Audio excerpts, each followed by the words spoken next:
जिला शिक्षा एवं प्रशिक्षण संस्थान डाइट झुंझुनू के तत्वाधान में DLED सेकेंड ईयर के विद्यार्थियों के लिए विषय है स्वास्थ्य एवं शारीरिक शिक्षा। स्वास्थ्य शिक्षा क्या है? इसमें पहला अध्याय है बच्चों का स्वास्थ्य एवं खुशहाली। स्वास्थ्य शिक्षा क्या है? स्वास्थ्य शिक्षा दो शब्दों से मिलकर बनी हुई है, स्वास्थ्य प्लस शिक्षा। अब यहाँ हम देखेंगे स्वास्थ्य क्या है। स्वास्थ्य हम अमूमन ऐसा ही मानते हैं कि बीमारियों से मुक्त होना ही स्वास्थ्य है, या ये कहें हम शरीर से हष्ट-पुष्ट होना ही स्वास्थ्य है। लेकिन स्वास्थ्य क्या है वास्तविकता में देखें तो स्वास्थ्य क्या है? शारीरिक रूप से, मानसिक रूप से, बौद्धिक रूप से, सामाजिक रूप से, आध्यात्मिक रूप से स्वस्थ होना ही स्वास्थ्य है। अर्थात स्वास्थ्य शब्द या हम ये कहें कि हेल्थ शब्द है तो लैटिन भाषा के हल शब्द से लिया गया है, जिसका अर्थ है शरीर व मन की निरोगता से। अर्थात जिसका मन अच्छा है या सकारात्मक है तो वो कोई भी कार्य करने में सक्षम है, और वो अपने आप को अगर उसको कोई बीमारी हो जाती है तो उसमें लड़ने में सक्षम है। इसी प्रकार से शिक्षा का अर्थ सीखना से है। हम सभी ये जानते हैं कि सीखना ही शिक्षा है, लेकिन वास्तविकता में हम देखें तो आंतरिक अनुभव द्वारा सीखना है। आंतरिक अनुभव से तात्पर्य क्या है?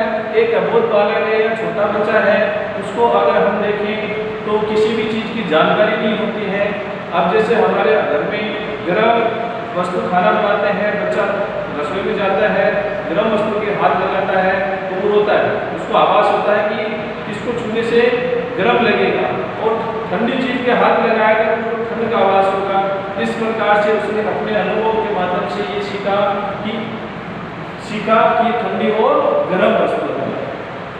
अतः हम कह सकते हैं स्वास्थ्य शिक्षा क्या है? स्वास्थ्य शिक्षा वह है जिन माध्यमों से हमें स्वस्थ रहने की सीख मिले या शिक्षा मिले, वो स्वास्थ्य शिक्षा है। अब माध्यम कौन से हो सकते हैं? माध्यम अनेक प्रकार के हो सकते हैं।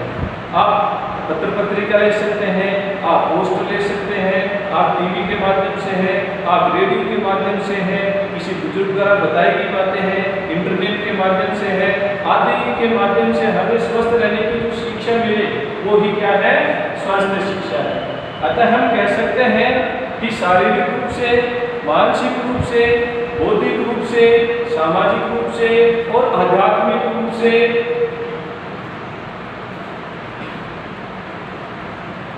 आदि के आपसी सामंजस्य व क्रियाशीलता को ही क्या कहते हैं? स्वास्थ्य है। अब आपसी क्रियाशीलता क्या है? सामंजस्य क्या है? अगर हम स्वास्थ्य की बात करें, शरीर अस्वस्थ है लेकिन उसका मानसिक स्वास्थ्य अच्छा नहीं है, हम उसको स्वस्थ नहीं कहेंगे। इसी प्रकार से बौद्धिक स्वास्थ्य है, मानसिक स्वास्थ्य है लेकिन शरीर से नहीं है तो हम उसको स्वस्थ नहीं कहेंगे। इसी प्रकार से तीनों चीजें हैं, शारीरिक भी है, मानसिक भी है, बौद्धिक भी है, लेकिन समाज के अंदर उसका स्वास्थ्य अच्छा नहीं है तो हम उसका स्वस्थ नहीं कहेंगे। अर्थात हम यहाँ स्वास्थ्य से क्या लेते हैं? सर्वांगीण स्वास्थ्य से लेते हैं। और सर्वांगीण से तात्पर्य ये पांचों चीजें इसमें सम्मिलित है। अर्थात स्वास्थ्य मानव जीवन का एक अहम बिंदु है जो जन्म से लेकर मृत्यु तक अपने समस्त कार्यों को सुचारू रूप से करने, सुचारू व तत्परता के साथ करने के लिए शरीर व मस्तिष्क का स्वस्थ होना जरूरी है। शरीर व मस्तिष्क का स्वस्थ होना जरूरी है, क्योंकि शारीरिक गतिविधियां करेंगे तभी ही हमारा मस्तिष्क सजग होगा, निर्णय क्षमता बढ़ेगी। इसी प्रकार से जैसे स्वस्थ व्यक्ति, स्वस्थ समाज, स्वस्थ देश तो स्वस्थ देश का विकास। अब या हम ये कह सकते हैं किसी भी देश के लोग अगर स्वस्थ हैं तो वो देश अपने आप में विकासशील है। जैसे कहते हैं कि स्वास्थ्य से धन कमाया जा सकता है, धन से स्वास्थ्य नहीं। कहने का तात्पर्य क्या है कि किसी भी देश के लोग अगर स्वस्थ हैं तो वो उसकी सबसे बड़ी पूंजी है। जैसे इसी प्रकार से एक हमारे आम घरेलू या सामाजिक परिवेश में एक उदाहरण देखें। घर का जो मुखिया होता है वो हमारे परिवार का पालन पोषण करता है। अगर मान लें अगर वो बीमार हो जाए या उनको किसी प्रकार की दुर्घटना हो जाए तो पूरा परिवार जो उन पर आश्रित है वो एक तरह से हम ये कह सकते हैं मानसिक रूप से वो परेशान हो जाए। यानी कि कहने का मतलब ये है उस घर का जो स्वास्थ्य है वो बिगड़ जाएगा। इसी संदर्भ में अरस्तु ने कहा है स्वस्थ मन स्वस्थ शरीर में ही रहता है। स्वस्थ मन से मतलब है अगर हमारा मन अच्छा है और शरीर मन अच्छा है तो हम किसी भी कार्य को कर सकते हैं, और मन अच्छा नहीं है तो कोई भी चाहे वो शरीर से हष्ट पुष्ट हो चाहे कुछ भी हो हम उस कार्य को संपन्न नहीं कर सकते। उद्देश्य देखें हम तो उद्देश्य पहला बिंदु है स्वास्थ्य और खुशहाली की अवधारणा। दूसरा बिंदु है स्वास्थ्य और खुशहाली के विभिन्न आयाम। तीसरा बिंदु है स्वास्थ्य का सीखने पर प्रभाव को समझना। चौथा बिंदु है स्वास्थ्य के अलग अलग पक्ष का सीखने के प्रभाव को समझना। पांचवा बिंदु है बच्चों में स्वास्थ्य पर आदतों की उपयोगिता को समझना। छठा बिंदु है स्वास्थ्य पर आदतों को जीवन में ग्रहण करने के लिए प्रेरित करना। सातवां बिंदु है पोषण के विभिन्न कारक। आठवां बिंदु है कुपोषण। नौवां बिंदु है पोषण का शारीरिक विकास में महत्व। 10 बिंदु है कुपोषण के कारण। 11वां बिंदु है विद्यालय में मध्याह्नकर भोजन की उपयोगिता को समझना। 12वां बिंदु है बच्चों को स्वास्थ्य संबंधी जानकारी के माध्यमों को तलाशना। अब हम सबसे पहला उद्देश्य इसमें लेते हैं स्वास्थ्य और खुशहाली की अवधारणा।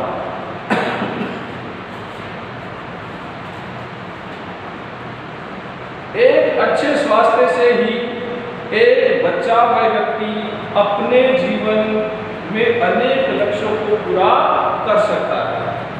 अर्थात अच्छे स्वास्थ्य से हमारी कार्य क्षमता बढ़ जाती है, जिससे मन में आत्मविश्वास, स्फूर्ति, निडरता, तीव्र स्मरण शक्ति आदि गुणों का विकास हो जाता है और जिससे जीवन सुखी व आनंदमय बन जाता है। और एक कहावत भी है, पहला सुख निरोगी काया, अर्थात शारीरिक रूप से अगर हम स्वस्थ हैं और मन से हम अच्छे हैं तो कोई भी कार्य करने के लिए हमें किसी भी प्रकार से डरने की आवश्यकता नहीं। WHO विश्व स्वास्थ्य संगठन ने स्वास्थ्य के बारे में क्या बताया है? स्वास्थ्य को केवल रोग या विकृति से मुक्त रहना ही नहीं है, बल्कि शारीरिक, मानसिक, बौद्धिक, सामाजिक व आध्यात्मिक दृष्टि से सुखी रहना ही स्वास्थ्य है। कहने का मतलब क्या है कि रोग या विकृति से मुक्त रहना ही नहीं है, बल्कि इन सभी का स्वस्थ होना जरूरी है। इसी प्रकार से युवाओं के प्रेरणा स्रोत स्वामी विवेकानंद जी ने भी कहा है, एक कमजोर आदमी जिसका शरीर या मन कमजोर है वह कभी भी मजबूत काया का मालिक नहीं बन सकता है। क्यों नहीं बन सकता है? कि जब व्यक्ति शरीर से हष्ट-पुष्ट है और मन से हार गया तो वो किसी भी कार्य को सही तरीके से पूर्ण नहीं कर सकता। इसलिए मन का सुदृढ़ होना, मजबूत होना जरूरी है, तभी ही वो अपने जीवन के लक्ष्य को प्राप्त कर सकता है। कहा भी गया है, मन के हारे हार है, मन के जीते जीत, यानी कि मन से अगर हम हार गए तो हम कुछ भी नहीं कर सकते। अगर हमारा मन ही अच्छा है तो हम हमारे जीवन में अनेक लक्ष्यों को प्राप्त कर सकते हैं।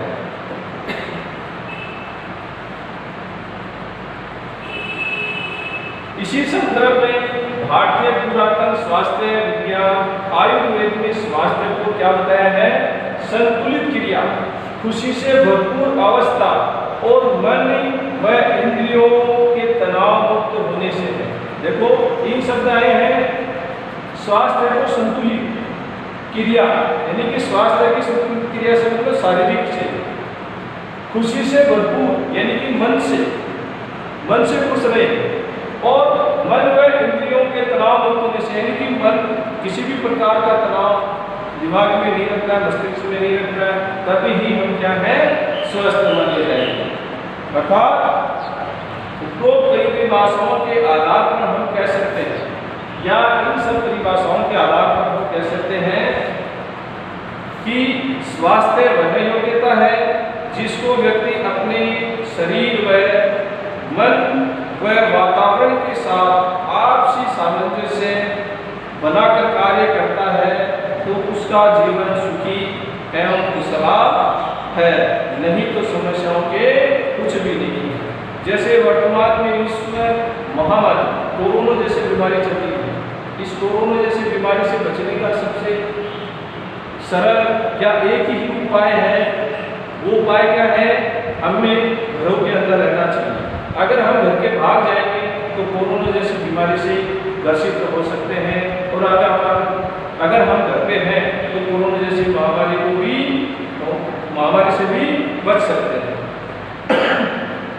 इसी प्रकार एक बच्चे को स्वस्थ एवं खुशहाल अगर हमें बनाना है तो उसको शारीरिक गतिविधियों के साथ साथ स्वस्थ वातावरण भी हमें देना होगा, और जब स्वस्थ वातावरण और शारीरिक गतिविधियां करेगा तो उसका जीवन ऑटोमेटिकली क्या हो जाएगा? खुशहाल हो जाएगा, और वह अपनी ऊर्जा के साथ क्रियाशीलता की ओर बढ़ेगा और कुछ नया करने की कोशिश करेगा, जिसका लाभ किसको मिलेगा? हमारे समाज को मिलेगा और हमारे देश को मिलेगा, और इससे उसको खुशी मिलेगी। दूसरा बिंदु है उद्देश्य हमारा स्वास्थ्य और खुशहाली के विभिन्न आयाम। स्वास्थ्य के विभिन्न आयाम कौन से हैं? पहला है जैविक एवं शारीरिक पक्ष, दूसरा है मानसिक या भावनात्मक पक्ष, तीसरा है सामाजिक पक्ष। अब जैविक पक्ष से तात्पर्य क्या है? स्वास्थ्य एवं खुशहाली के जैविक पक्ष से तात्पर्य हमारा है बच्चे के जीवन की विभिन्न अवस्था। बच्चे की जीवन की विभिन्न अवस्थाएं कौन कौन सी है? बाल्यावस्था है, किशोरावस्था है और युवावस्था है। बाल्यावस्था में क्या है?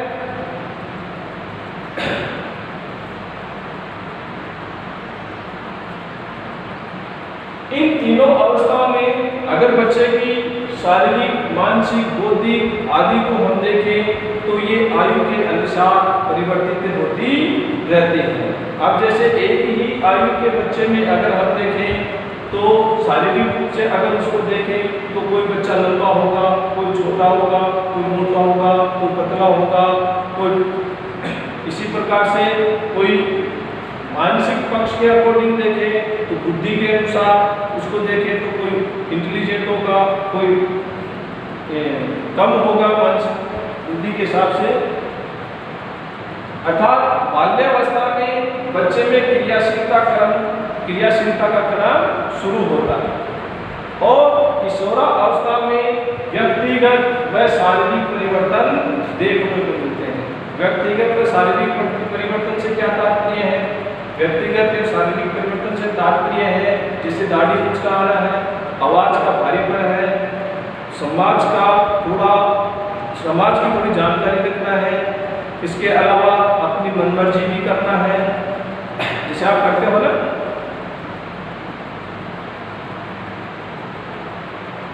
और युवावस्था में शरीर की वृद्धि क्या हो जाती है?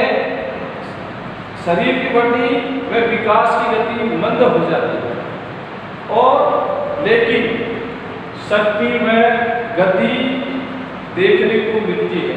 आप 20-21 साल के बाद में एक युवा को देखो, जैसे आपकी उम्र है, इस उम्र में आपको कोई काम कहा जाता है या आपको किसी चीज़ के लिए कहा जाता है तो आप तैयार हो जाते हैं उस कार्य को करने के लिए कि नहीं, इस कार्य को, ये क्या है, ये तो छोटा सा कार्य है, इसको हम अभी 2 मिनट में पूरे कर देते हैं। तो वो 2 मिनट वाली बात है, तो वो क्या है, आप में ऊर्जा और शक्ति है, उस शक्ति के बलबूते पर आप तैयार हो जाते हैं। अर्थात बच्चे के जैविक पक्ष को अनेक कारक और भी हैं जो प्रभावित करते हैं, जैसे पोषण है। पोषण से तात्पर्य है, अगर हम किसी बच्चे को संतुलित आहार नहीं देंगे तो उससे क्या होगा, उसका शारीरिक पक्ष कमजोर होगा। कहने का मतलब है वो शरीर से हष्ट-पुष्ट नहीं रहेगा। इसी प्रकार से आनुवंशिकता से मतलब है, आनुवंशिकता से मतलब है एक पीढ़ी से दूसरी पीढ़ी में बीमारियों का आदान प्रदान होना। जैसे मधुमेह रोग है, अगर किसी माता पिता के हैं तो वो उसके बच्चे में आ सकता है। इसी प्रकार से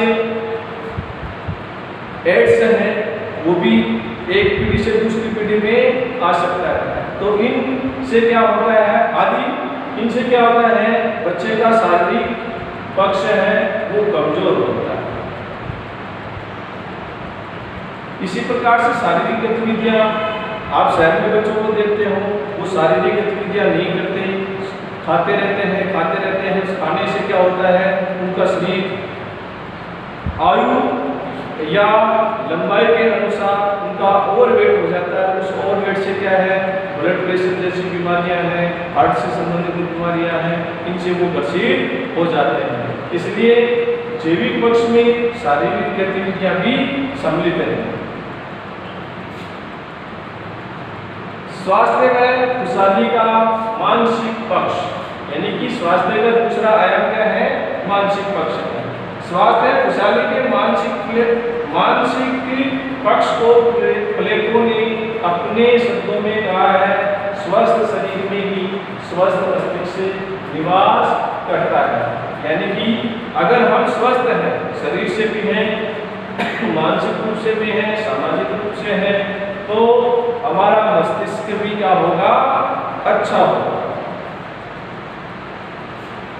थोर्नडाइक ने कहा है, थोर्नडाइक ने क्या कहा है, जीवन में संतोष ही सीखने में वृद्धि करता है। यानी कि संतोष रखना जरूरी है। कई लोग सोचते रहते हैं मेरे पास करोड़पति बन जाऊंगे, अरबपति बन जाऊंगे, वो बन जाऊँ, तो उससे क्या होगा कि वो संतुष्ट नहीं है अपने जीवन से, उसकी लालसाएं बढ़ती जाती है।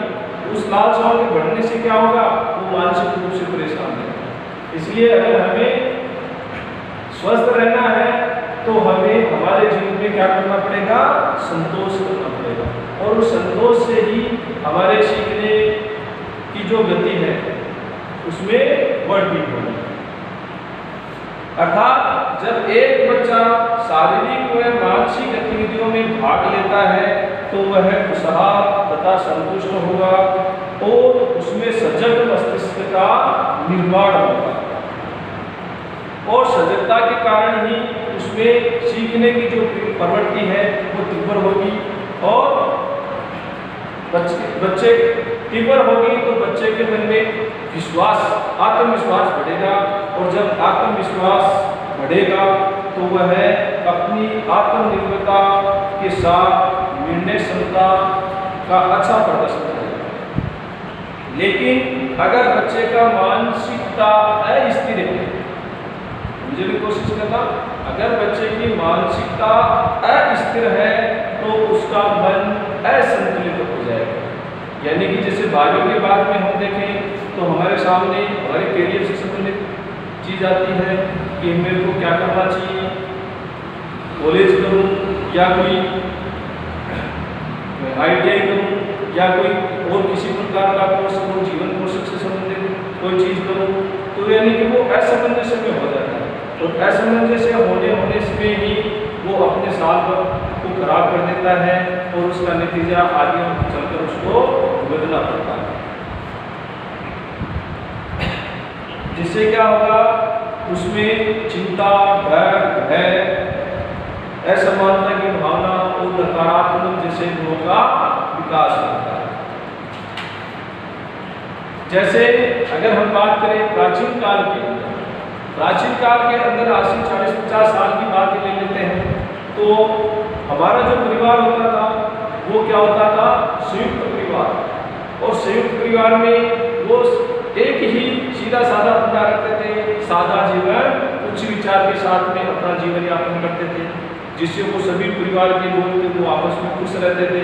लेकिन वर्तमान में अगर हम देखें तो हर आदमी अपनी भौतिक सुविधाओं को जुटाने के लिए अपने आप को व्यक्तिगत मानते हुए और अपने जीवन में परेशान रहता है। क्यों रहता है? क्योंकि उसकी भौतिक आकांक्षाएं जो है वो कभी पूर्ण नहीं होगी, और जब वो पूर्ण नहीं होगी तो वो अपने जीवन में मानसिक रूप से परेशान होता रहेगा।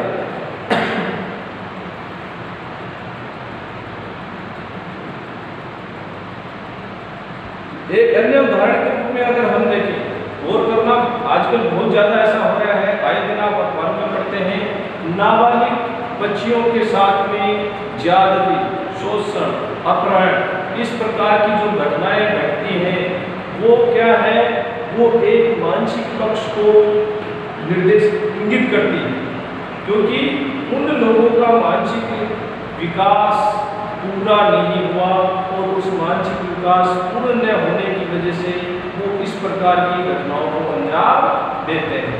अब उसमें कई सारे फैक्टर काम करते हैं, हो सकता है जैसे करियर से संबंधित है, घर वालों से परेशान है, या घर में उसको अच्छा वातावरण नहीं मिला है, तो ये अनेक कारण उसके हो सकते हैं। लेकिन इसीलिए कहते हैं कि मानसिक पक्ष का स्वस्थ होना जरूरी है। इसी प्रकार से एक उदाहरण और लेते हैं, जैसे किसी का नाम अल्फाबेट ए से शुरू होता है और किसी का नाम एस और टी से शुरू होता है। आप क्लास के अंदर अपनी प्रेजेंट बोलते हो तो सबसे पहले किसका नंबर आता है, ए वाले का आता है। तो ए वाले का आते ही वो अपना काम करके बैठ जाता है, और एस और टी जिसका लास्ट में है नंबर, वो अपनी बारी का इंतजार करता है। और बारी के इंतजार से क्या होगा, धीरे धीरे उसमें सहनशीलता का विकास होगा, और सहनशीलता का विकास होगा तो वो उसके मानसिक विकास को क्या करेगा, सुदृढ़ करेगा। और जैसे आपने देखा होगा, ऐसा मानते हैं, मैं नहीं कह रहा, ऐसा मानते हैं कि ए अल्फाबेट ए से जिसका नाम शुरू होता है, आप किसी भी चीज के लिए उसको इंतजार करने के लिए कहो, वो थोड़ी देर इंतजार करने से वो परेशान हो जाएगा और गुस्सा करने लग जाएगा। लेकिन एक एस और टी वाले व्यक्ति को आप बैठा दो कि मैं 1 घंटे में आ रहा हूँ, आप 2 घंटे बाद में भी आओगे तो उसके मन में किसी भी प्रकार की चिंता नहीं होगी। लेकिन ए वाले के मन में होगी, मेरे को यहाँ बैठा दिया, इतनी देर से बैठा हूँ, इस प्रकार से। तीसरा पॉइंट है हमारा सामाजिक पक्ष। सामाजिक पक्ष से तात्पर्य क्या है, मूल्य तथा वसुदेव कुटुंबकम की भावना, अर्थात सार्वजनिक समाज से तात्पर्य हमारा है समाज में जितने भी लोग रहते हैं वो सभी प्राणियों में, या कह सकते हैं कि मनुष्य है वो सभी प्राणियों में बुद्धिजीवी, और बुद्धिजीवी होने के कारण ही उसको समाज में आपसी रिश्तों को बनाए रखने के लिए, अपनी जिम्मेदारी तथा कर्तव्यों का निर्वहन करने के लिए, समाज के विचारों तथा आचरणों को एक दिशा प्रदान करने के लिए,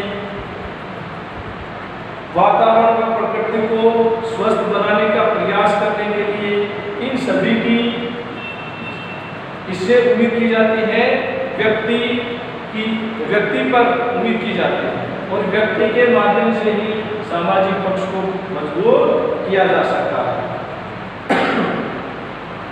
जैसे सार्वजनिक सफाई का मामला, सार्वजनिक सफाई का मामला है तो सार्वजनिक सफाई कब होगी, जब समाज के सभी लोग एक साथ आए। अब मैं सोचूं कि मैं सफाई करूंगा सार्वजनिक रूप में, तो मैं एक आदमी नहीं कर सकता, कहते हैं ना कि एक जना भाड़ को नहीं भोग सकता। लेकिन हाँ, उस कार्य को अगर मैं लेकर के चल रहा हूँ तो 20 आदमी अगर मेरे साथ देते हैं तो धीरे धीरे समाज के लोग जुड़ जाएंगे तो वो साफ सफाई हो जाएगी। इसी प्रकार से शिक्षा है तो अच्छी शिक्षा उपलब्ध करवाना। समाज का दूसरा दायित्व यह है अपने बच्चों को अच्छी शिक्षा उपलब्ध करवाना, अपनी धरोहर को सहेजना। जैसे सार्वजनिक जितने भी भवन हैं, विद्यालय है, हॉस्पिटल है, इनको हमारी भी जिम्मेदारी बनती है, समाज की भी जिम्मेदारी बनती है कि उनको किसी भी प्रकार की टूट-फूट ना हो, उनको सहेजना है। ईमानदारी का परिचय, समाज में कोई भी आदमी ईमानदार है उसकी खूब बड़ाई की जाती है कि फलाना आदमी बहुत ईमानदार आदमी, तो वो समाज में अपनी ईमानदारी के बल पर जाने लगा है। नेतृत्व क्षमता, आपने देखा होगा कोई भी सामाजिक कार्य होता है उसमें एक दो लोग ऐसे होते हैं कि उनको हर आदमी पूछने को तैयार था कि फलाने आदमी को बुलाओ, उस आदमी को बुलाओ, जिससे क्या होगा हमारा कार्य संपन्न होगा। तो निर्णय क्षमता यानी नेतृत्व की जो क्षमता है वो आप में अच्छी होगी, तभी आपका सामाजिक पक्ष क्या होगा, मजबूत होगा। सबसे बड़ी हमारे भारत में नहीं है, विश्व की सबसे बड़ी समस्या जनसंख्या। जनसंख्या पर नियंत्रण कब किया जा सकता है, जब हमारा सामाजिक पक्ष मजबूत होगा, तभी ही हम जनसंख्या पर नियंत्रण कर सकते हैं। कहने का तात्पर्य है जब हमारा समाज जागरूक होगा तभी ही जनसंख्या पर नियंत्रण किया जा सकता है। इसी के साथ हमारे जो अन्य जो उद्देश्य है उन उद्देश्यों को हम हमारे अगले वीडियो के अंदर देखेंगे। तब तक आप इसका ध्यान रखें।